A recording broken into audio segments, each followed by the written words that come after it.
Bonjour, bienvenue à notre rendez-vous trimestriel en ce 2 juillet 2026.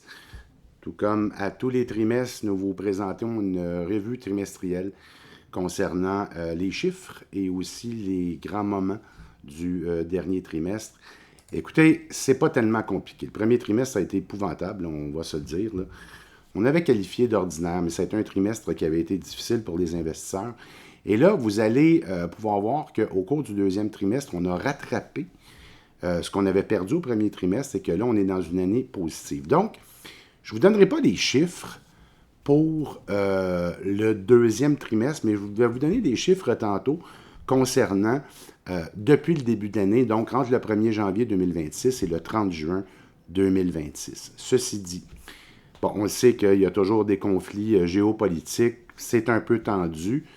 Toutefois, on espère toujours avoir une paix durable là, qui viendrait dans les prochaines semaines.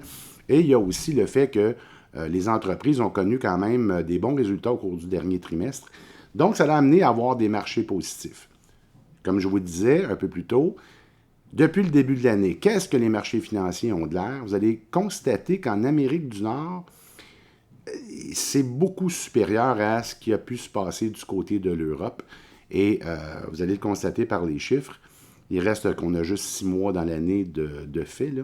Il va y avoir d'autres développements et d'autres résultats économiques à venir au cours du prochain trimestre ou même au cours des 2 prochains trimestres. Donc, ceci dit, du côté de l'indice de référence au Canada, le S&P/TSX, depuis le début de l'année, on a une croissance de 9,9 %. Du côté des États-Unis, le Standard & Poor's 500, une croissance de 9,6 %. Je vous dirais le Nasdaq a mieux performé, mais c'est toujours plus volatile avec tout ce qui touche le Nasdaq. Donc, le Nasdaq, progression de 12,8 % depuis le 1er janvier. Là, je tombe du côté de l'Europe. Du côté de l'Europe, le marché anglais, l'Angleterre, le FTSE 100, une croissance de 5,7 %. Et là, vous allez voir que le bas blesse, là, parce que c'est un peu plus faible du côté d'une part de la France. On parle d'une croissance de 3,2 %. Du côté de l'Allemagne, le DAX, une croissance de 2,1 %.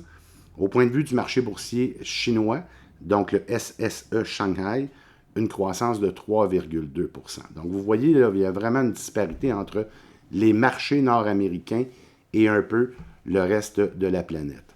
Je veux aussi vous glisser un mot sur la situation des taux d'intérêt. On sait que le taux directeur de la Banque du Canada n'a pas bougé là, depuis un certain temps, à 2,25. Au point de vue des taux d'intérêt, il existe un indice de référence au Canada qu'on appelle le DEX Univers. Et le DEX Univers n'a pas vraiment bougé non plus par rapport justement au taux directeur de la Banque du Canada. Donc, croissance depuis le 1er janvier de 2,2 %. Donc, c'est quand même des bonnes nouvelles. Ça va nous aider à passer une belle saison estivale. Et souhaitons que les conflits géopolitiques puissent se régler pour qu'on puisse passer à autre chose. Là-dessus, je vous souhaite une bonne journée.